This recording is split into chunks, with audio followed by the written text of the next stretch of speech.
Guys, if you have subscribed to my channel or considering to subscribe, thank you so much. Just make sure you hit this notification bell. It helps my channel with returning viewers. So businessman Lekau Sehoana celebrated the opening of his shop in Kasi. While this is a big achievement for Lekau, social media users either criticized and dragged him for his business decisions, while others quickly reminded him of his cruel treatment to his wife during their 2024 divorce. One user wrote, "He is arrogant and God dealt with his arrogance. He is now pushing tuck shop. This guy is starting too many projects at once. No wonder he is going nowhere. He is a good case study. Did he launch it or was he appointed CEO?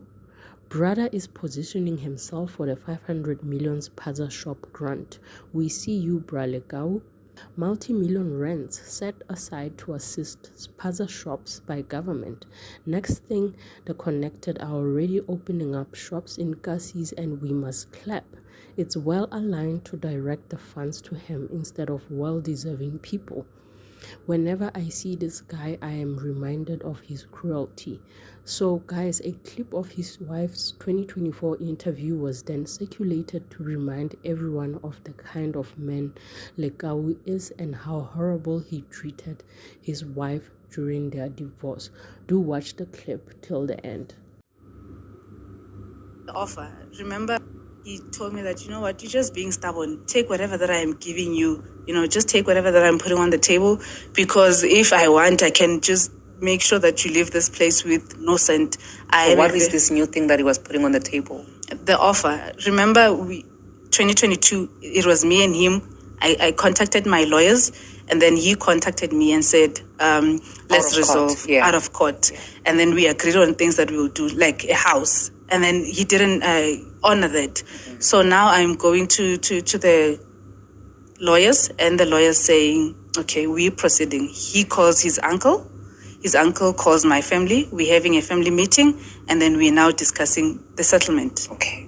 So when we're discussing the settlement, he says, but I can't do 1, 2, 3, 4, 5. I can do 1, 2, 3, 4, 5. Okay. So as I'm saying, I feel like I'm entitled. This is rightfully what I would like to have. This is rightfully mine, yes. And then he says, you know what? I'm very powerful. I'm a prominent figure. I have connections. I control social media. I have connections with the officers. I have politicians and celebrities in my palm, in my payroll. So just take whatever that I'm giving you. Otherwise, I'll destroy you. Stop being greedy. Just take whatever I'm giving you. Actually, I'm making you a favor. I can just leave you as you are. And I'm like, what? But we're having meetings, and this is not what we're agreeing to. But now it has dragged, and I am worn out. I'm finally succumbed to that. I'm like, okay, fine. Let's just sign. Let's just sign. I'll take this and that, whatever we agreed on. Let's just sign. When we were supposed to sign, this is like 2 months later, and my mom passed away when I was still in tertiary. So I'm asking my relatives, who's my aunt and my uncles, to come in and assist. He's also asking, his family are also coming there. They go to work. After 6, they come and join the meetings. They're worn out. It's 2 months. We are tired. Mm-hmm. He doesn't want to sign. We say, okay, sign. He comes with stories to say, I'm on a business trip. And then next time it's I'm out of town. Next time he said he's sick, and it was followed by he's going on operation. And now we're thinking, oh, he's sick. This is serious. We're wishing him a speedy recovery, only to find that this guy is buying time. He's orchestrating. He's building things against me. So while we're waiting for him to go on operation, the next thing I see, I am trending on social media. I am trending there saying I am a gold digger. Sure. He started the business after we got divorced, and now I'm coming for his shares. I want shares out of a business that I'm not even entitled to, because he started the business after the divorce. And I was surprised that to this day we're still married. What does he mean after the divorce? And then my family is calling him. What's happening? The time has elapsed. You said you are sick. You said you're going to you're out of town. You said your lawyers are working on the document because now we're moving employees. We're splitting things. You said you're going to Department of Labor. But time has elapsed. What's happening? And now we're seeing things are trending. Now you're saying you and our daughter have divorced. He started not answering calls. So the following week I trended again. But this time it was not me being a gold digger.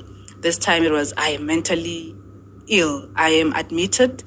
And I got a call. When I got the call, I was in a restaurant with my son and my sister. So a friend calls me with a video call. I'm answering the phone. I'm like, how?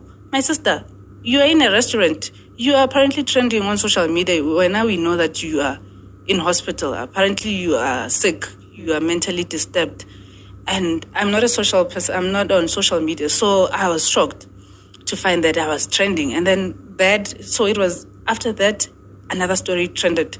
So I was trending for like every weekend, every Sunday I was trending. Like when it comes to Saturday, I'm like, oh my God, what's next now? Sure. What's next? Last week I was a gold digger. This week I am mentally disturbed. The other week came and then they said the husband says he's paying maintenance. I am staying in his house in Waterfall. I am driving a car which is worth 2 million rands, giving the details of where I'm staying, the car I'm driving, which is putting a risk for my life and my son's life, and also lying and saying he gives me money, of which he didn't give me money, and saying I'm a divorce refugee. And at that time, we've been waiting for him. We have conversations where I've been talking to him to a point I told him that, do you realize you're abusing me? You can't be abusing me for this long. I also need to move on with my life. Yeah. And then I said, you know what, from now on, please talk through my family, talk through my aunt. I don't want to talk to you directly, So he said, this woman, I'm giving her money. She's a divorce refugee. She doesn't want to sign the documents. Where else we're waiting for him to sign the documents? Yeah. So while we're at that, we're still confused. He orchestrated another story. As he was saying that he's very powerful. He has money and all the resources, He said, now I was trending. He went and changed his profile picture, his location to say he's in France. After changing the location to say he's in France, an article came out to say he likes calling himself a prominent figure. He says a prominent figure ran away from South Africa because of his wife. His wife hired a hitman. Yes, his wife hired a hitman on him. At that time, I'm shocked. I'm sleeping. The next thing, I'm walking. I'm sleeping around 11. People are just waking me up, and then I got detained. So I'm like, okay, what's happening? They said, your husband, we're here because your husband said we must come arrest you. You've hired a hitman against him. And I'm shocked. It was on a Friday. On a Saturday, this guy, who's apparently in Paris, was partying in Saint-Denis. He was partying in Saint-Denis at Rich Munis's party 2023, wearing red. And people spotted him and said, you are trending. Apparently, you flew out of South Africa. Because there's a hitman coming after you. Because you are afraid for your life, but you're in Saint-Denis. And then he posed and saying, if you see me, wherever you see me, we are in Paris. If you're in Midrand and you see me in Midrand, that means you're also in Paris. We're in Paris. At that time, I am trending. And it's that thing that he told me, that he controls social media. He will ruin me, he will mess with me. I should just take whatever, otherwise he'll deal with me. So he was definitely dealing with me. So after doing that, the following day, he went on a soccer tournament. So for someone who's very scared for his life, you are partying out. Apparently, you're supposed to be in Paris, but now you're in South Africa. Not only are you in South Africa, you're also going to a soccer tournament. That's very interesting, And then I came back home. When I came back home, we saw that this family thing, it's not working. Yeah. I had to go back to the lawyers again. I went back to the lawyers. When we go to the lawyers, he tells me, I have the money and all the time. You're going to be worn out. You are living out of your savings. You're going to be worn out. Let's see. Let's go to court. He goes to court. He doesn't comply. So when you go through divorce, they would say, disclose your financials. He doesn't disclose his financial. On the court day, when you go for what do you call it? Court sitting, he would say, he'd come with excuses to say, I haven't disclosed my financials because my accountant is pregnant and she's on maternity leave. Next time you'd say, my accounts are frozen. So it was excuse after excuse. And then my lawyers were like, okay, fine. Since this is what you're saying, let's just go and apply for spousal maintenance. This guy is dragging the divorce. Let's go for spousal maintenance. We went for spousal maintenance. So in Feb, they ordered him to pay spousal maintenance and pay school fees. Remember, from 2022, now it's 2024, our child is 6 years old. He's not going to school. So they said, please go and pay for the child's school fees. This is in Feb. Pay for the child's school fees. This is the court order. He goes months without doing what he was ordered to do. I had to go back to the lawyers and say, this is what's happening. This guy is not paying maintenance to this day. And they went back to him, say, you have to pay. Then he said, okay, fine, I'll pay for school fees. He paid school fees. He had errors. Remember, our child, he paid 3 months and stopped. So when we wanted to take the child back to the same school, they said, but you have areas, you haven't paid this, you need to pay this. He paid that and paid a month. So he paid 1 month of school fees. Now it's July, he stopped, he didn't pay. So it's been back and forth.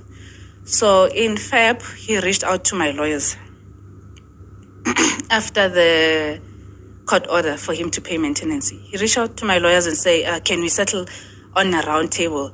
My lawyers, his lawyers have withdrawn. So can we settle on the round table? With just your lawyers? With just my lawyers and him. Okay. We say, okay, fine, let's do that. We sit for 2 months. It's Feb. So we said March, April, May. Okay, we agree on what we need to agree. 90% of the only thing that we don't agree on, it's a lump sum. And we're like, but for the child to go to school, we don't have to pay we don't have to agree on the lump sum. Can the child go to